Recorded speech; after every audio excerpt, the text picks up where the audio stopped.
সুপ্রিয় দর্শকবৃন্দ আসসালামু আলাইকুম।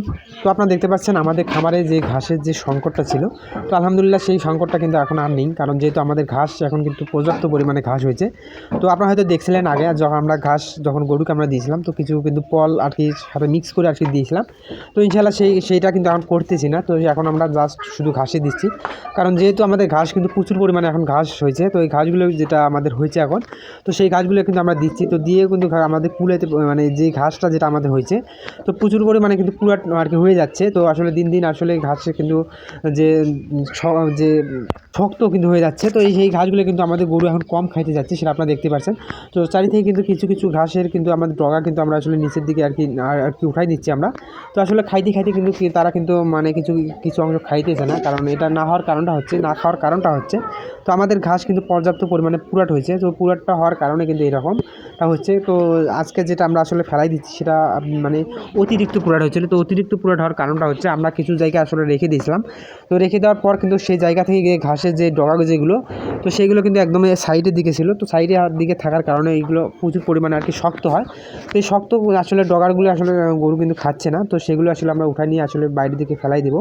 তো কারণ এইগুলো আসলে চারিতে রাখা যাবে না, কারণ যেহেতু আমাদের এইগুলো রাখলে হয়তো আমাদের চারিতে কিন্তু জীবাণু হতে পারে। তো এই কারণে আসলে আমরা এইগুলো বাইরের দিকে রেখে দেবো, কারণ আমরা সবসময় চাই আমাদের যে খামারে যে চারি যেগুলো আছে, যেগুলোতে আসলে খাওয়ানো আসলে দেওয়া হয়, তো সেই জায়গাগুলো আমরা চাই সবসময় যেন পরিষ্কার পরিচ্ছন্ন থাকে। তো এটা আসলে রাখার খুবই চেষ্টা করি, শুধু আমি না, এটা সকলেকে রাখা উচিত। তো এই কারণে আসলে আমরা এটা আসলে ফেলাই দিয়ে যাচ্ছি।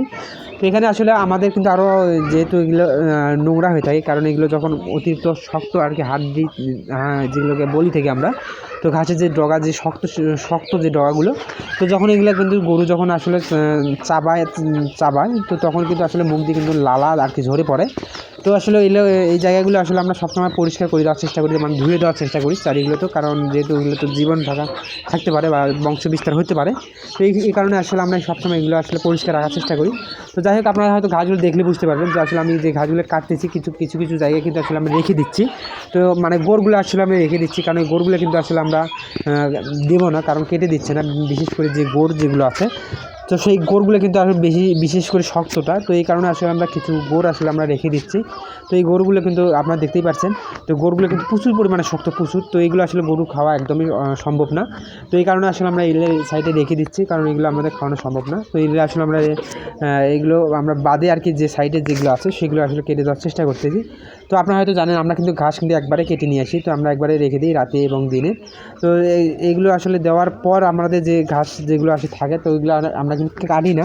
তো আমরা শুধু কাটি বিকেলের দিকে এক সাইডে, অর্থাৎ বাড়িতে যেগুলো আসলে কেটে নিয়ে আসা হয়, তো সেগুলো আসলে গরু খাওয়ার উপযোগী যে কাটা লাগে, তো সেটা আসলে আমরা বিকেলের দিকে কাটি রাখি। তো সেগুলো আসলে আমরা রাত্রে দিই। তো আপনারা দেখতে পাচ্ছেন, তো আমরা এই আমাদের যে এখানে কিন্তু হয়তো আজকেও কিন্তু কিছু রাখতে পারে, কারণ যেহেতু আজকে আমাদের সাইডে যে ঘাস যেগুলো ছিল আমাদের, তো সেই ঘাসগুলোই কিন্তু নিয়ে আসছিলাম। তো এখানে এই যে ঘাস হয়তো সেগুলো আসলে কিছু ডগা হয়তো রাখতে পারে, তো সেগুলো কিন্তু আমাদের কালকে পরিষ্কার করতে হবে।